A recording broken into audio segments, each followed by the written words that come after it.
দিকে নিয়ে যায়। কাজে যুদ্ধ প্রস্তুতি সম্বন্ধেও একটা ঘোরতর আপত্তি।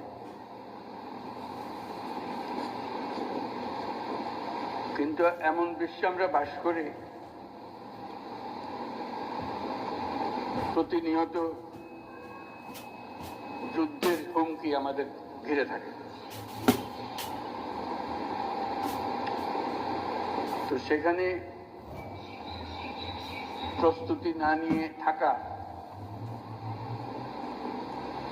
এটা অসম্ভব হয়ে পড়ে। এখন আমরা যখন কথা বলছি